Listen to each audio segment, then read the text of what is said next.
Hai pecinta sepak bola tanah air. Kali ini Timnas PES akan menyajikan berita pilihan untuk kalian. Di antaranya, perkembangan Timnas Indonesia bersama Sintayong disorot luar negeri. Usai dicoret Timnas, Sadil Ramdhani kirim pesan misterius. Pratama Arhan rebut posisi Saint Patinama. Dan update terbaru proses naturalisasi pemain keturunan. Jadi, simak terus berita Timnas PES selengkapnya.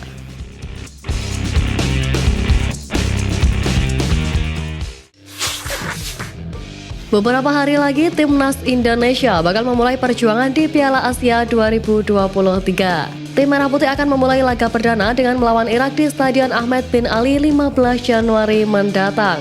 Untuk menghadapi ini, tim asuhan Sintayong sebenarnya telah menjalani perjalanan panjang.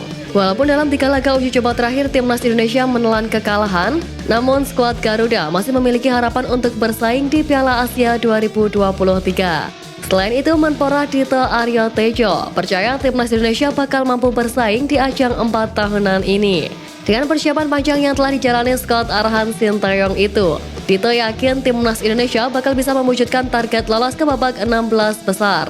Untuk mewujudkan itu memang tak akan mudah karena Timnas Indonesia harus bisa meraih kemenangan. Paling tidak tim Merah Putih harus meraih 1 kemenangan, sekali imbang dan kalah sekali. Upacara pembuka atau opening ceremony Piala Asia 2023 berlangsung megah dan meriah di Stadion Lusail Qatar pada Jumat semalam. Dengan digelarnya upacara pembuka itu, maka 24 negara termasuk Timnas Indonesia siap bertanding di Piala Asia 2023 mulai kemarin hingga 10 Februari. Opening ceremony Piala Asia 2023 mengambil tema The Lost Chapter of Galilei and Demneh. Dalam dongeng kuno negara Qatar, Galilei dan Demneh sendiri merupakan hewan yang dianggap pahlawan. Upacara pembukaan itu membawa pesan perbedaan alias keberagaman yang selaras dengan nilai-nilai dari Qatar selaku negara tuan rumah.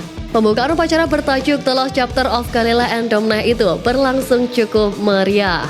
Usai opening ceremony, Piala Asia 2023 resmi dimulai dengan pertandingan pembuka antara tuan rumah Qatar versus Lebanon pada matchday pertama Grup A. Di laga tersebut, tim tuan rumah berhasil menang dengan skor 3-0 atas Lebanon. Seperti diketahui, skuad Garuda terus mematangkan tim jelang Piala Asia 2023. Salah satu yang jadi fokus adalah lini serang yang kurang maksimal. Sintayong memberikan program khusus untuk sektor depan yang dalam 3 laga uji coba terakhir masih belum tajam. Salah satu penggawa Garuda, Hoki Caraka, menjelaskan bahwa ada sesi khusus yang diberikan oleh tim pelatih, yakni mengasah finishing dan movement saat berada di pertahanan lawan. Tujuannya agar pemain bisa membaca ruang dan bisa memanfaatkan kesempatan dengan maksimal. Penyerang PSS Sleman ini menambahkan bahwa semua pemain sudah siap bertarung di Piala Asia 2023. Apalagi persiapan panjang sudah mereka lewati sejak bulan Desember lalu. Pemain juga dalam kondisi prima untuk turnamen ini. Diharapkan Timnas Indonesia bisa melangkah jauh di atas keraguan supporter. Pemain bintang Jepang Kaoru Mitoma dikabarkan sudah mulai kembali berlatih bersama Timnas Jepang usai sempat mengalami cedera jelang Piala Asia 2023. Karenanya pemain sayap milik Brighton and Hove Albion itu berpotensi bisa bermain di laga terakhir fase grup kontra Timnas Indonesia. Sebelumnya, Kaoru Mitoma mengalami cedera saat Brighton menghadapi Crystal Palace pada akhir Desember lalu.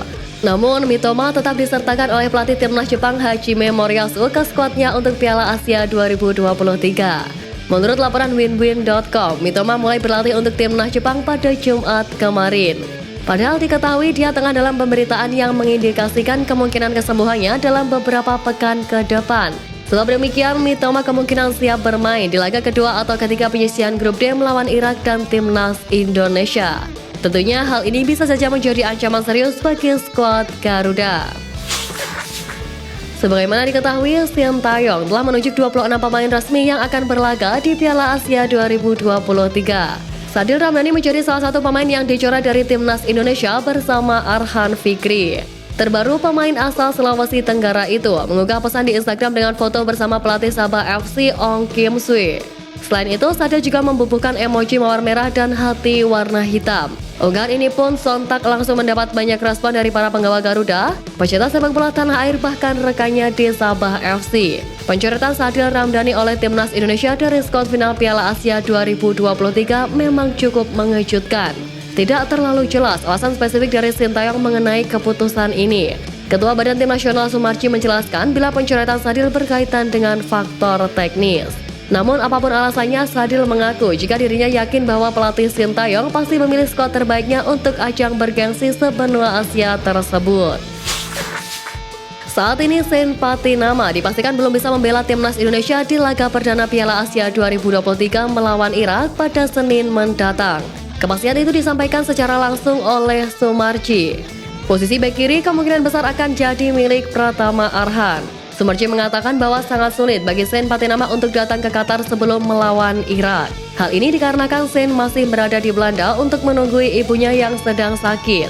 Dengan absennya Saint, persaingan di sisi kiri pertahanan menyempit ke Pratama Arhan dan Edo Febriansyah. Namun jika menilik 3 laga uji coba terakhir, Pratama Arhan punya menit bermain yang lebih banyak. Apalagi Pratama Arhan juga menjadi pemain Timnas Indonesia dengan caps terbanyak saat ini di skuad Piala Asia 2023. Pratama Arhan pun bertekad untuk tampil maksimal dan tidak mengecewakan sang pelatih. Menpora Dito Aryo Tejo memberikan kabar terbaru terkait proses naturalisasi 3 pemain keturunan yakni Ragnar Oratmangun, Tom Haye, dan Marten Paes. Sebagaimana diketahui, ketiga pemain tersebut menjalani proses naturalisasi demi bisa menjadi bagian dari Timnas Indonesia yang akan melanjutkan perjalanannya di kualifikasi Piala Dunia 2026. Menpora Dito mengatakan bahwa untuk proses naturalisasi ketiga pemain ini bakal dikebut.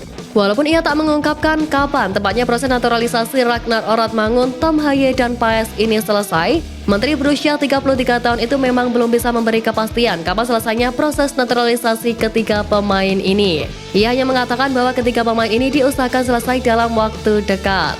Kekuatan ketiga pemain tersebut memang sangat diperlukan bagi Timnas Indonesia agar skuad Garuda bisa melangkah lebih jauh di ajang sepak bola terakbar ini. Sintayong akan menemani anak asuhnya untuk berjuang di Piala Asia 2023. Timnas Indonesia berada di grup D bersama Jepang, Irak, dan Vietnam. Skuad Garuda sendiri akan melakukan langkah awalnya pada hari Senin 15 Januari dengan menghadapi Irak di Ahmed bin Ali Stadium pukul 21.30 waktu Indonesia Barat. Jelang laga tersebut, pengamat sepak bola asal Malaysia yakni Kilsun Daresan mengomentari terkait persiapan Timnas Indonesia. Dirinya menyebut bahwa Sintayong sebenarnya membuat pesepak bolaan Indonesia berkembang lebih pesat. Hal itu dinilai karena pelatih asal Korea Selatan tersebut sukses membawa Timnas Indonesia di semua level umur lolos ke babak final Piala Asia. Skuad Garuda juga dinilai sukses jadi ancaman utama di wilayah ASEAN saat ini. Meski banyak hal positif terjadi, kondisi menjadi berbeda jelang Piala Asia 2023. Sundarasan menilai bahwa persiapan yang dilakukan skuad Garuda kurang ideal untuk bertarung di ajang ini. Seperti diketahui, skuad Garuda menelan 3 kekalahan beruntun. Meski demikian, Timnas Indonesia diharapkan tampil mengejutkan di ajang terbesar sebenua Asia ini.